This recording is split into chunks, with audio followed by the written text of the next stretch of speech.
lecture in particular, afterwards, he was answering questions, and he'd been talking about prasadam. So one of the devotees was asking Prabhupada, Prabhupada, is it true that if you take prasadam even once, that you're guaranteed a human birth? And Prabhupada said yes, and all the devotees started, hooray, just thinking, wow, we've got it made. We got a human birth, and that's all you have to think about. And but Prabhupada didn't say anything for a few seconds. He was very grave, and he said, but there are even some species of monkeys that are considered human. So everyone got kind of serious and really had to think about that for a while. So Prabhupada was talking to this Indian life member who had just asked, was explaining about her life and how she had a very nice life, very much the of goodness. I believe she was a nurse.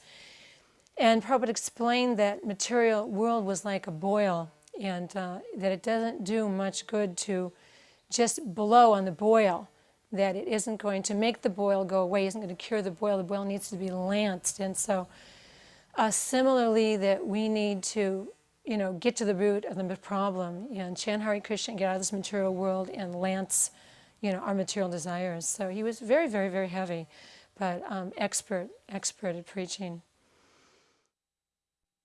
I think Prabhupada was leaving, and Malati was there, so Prabhupada stopped in front of Malati, and Prabhupada asked Malati, where's Shamasundar? Or how is Shamasundar?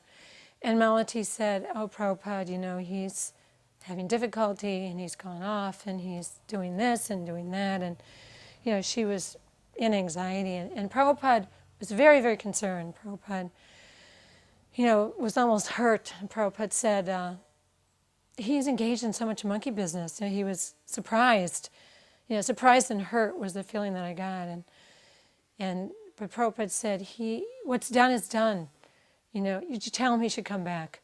And 3 times Prabhupada said that to her, that what's done is done. You just tell him that he should come back. So just this overwhelming sense of compassion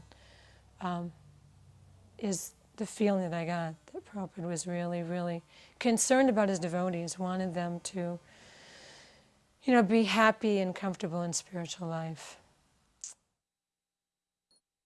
This was in Vrindavan, and we were going to the holy places. And on the way back, the bus broke down. So it was all women. And we weren't concerned, we were feeling very, very protected. But later on we heard that Srila Prabhupada was very concerned. He was very worried about us. And he kept on asking, where are the women? Where are the women? He didn't go to sleep until we returned. And he had also commented, he said that he was worried that after he left that the women would not be protected. So I thought that was very significant, that Prabhupada was so concerned about us and worried about, the fate of the women when he was gone. That really touched, really touched my heart. I remember one experience where an Indian gentleman gave Srila Prabhupada probably quite a large donation. You could see him getting ready to give it, and he was really excited about giving the donation.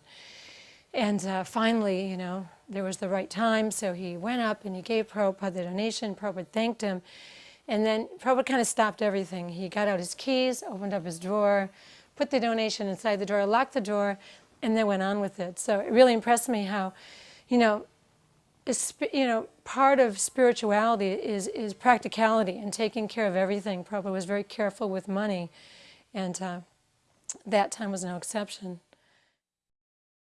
Je anilo prema